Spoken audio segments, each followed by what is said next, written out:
Alright, in the rolling drill, this is one of the more complicated ones. So we're going to use a yoga block. You can use anything from a pillow to a foam roll to a towel roll. In the beginning, use something larger if it's challenging for you. As you get better, we're going to work our way down to something smaller and eventually nothing at all. So we're going to take one leg, bend up, put it in the inside and the opposite elbow. So basically we're pinching ourselves like this. Once you're in this position, the opposite leg and arm are going to go straight back. We want to form a long axis from our toe to our opposite arm. In this position now, with the leg up, we're going to roll all the way down to the ground.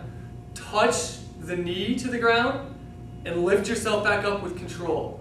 She's going to lead with your head. So you want to look down first with your head, roll your knee down, look up with the head, and lift yourself up. We're going to do this up to 10 times on each side. It may be hard in the beginning. You may get 2, 3, 4.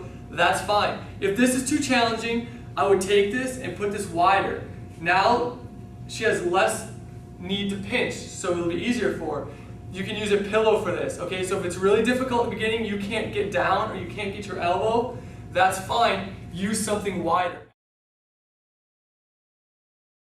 Alright, one of the things we're training here is hip stability.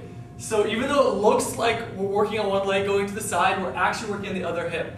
So in this position, lying on the ground, feet up against the wall, only as far as you can go. If you have tight hamstrings, only go as high as you can, keeping your back flat on the ground. From this position, we're going to flex the abdominal muscles, and we're going to take the left leg in this case and slide it out.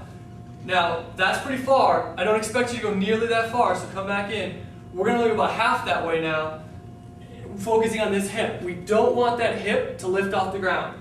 So close your eyes if you have to. Rotate one leg slightly out. If that's as far as you can go, lift yourself back in. We want the hip of the opposite side to stay on the ground. The second you feel that butt lift up off the ground, we've gone too far. We want to stay within that range of control. Once she's done up to 10 on that side, we're going to do this side now. So the same thing, that opposite hip stays locked down. If you can go only a little bit on one side and more on the other side, that's fine. We're going to work on getting better. We're going to work on the hip of the leg that stays up. We want that hip to be stable. We want stable, strong hips. We just don't want range of motion. Working your way up to 10 on each side, only focusing on that hip. If you do it for range of motion and don't work on the hip, you're not doing the right thing and you won't get better.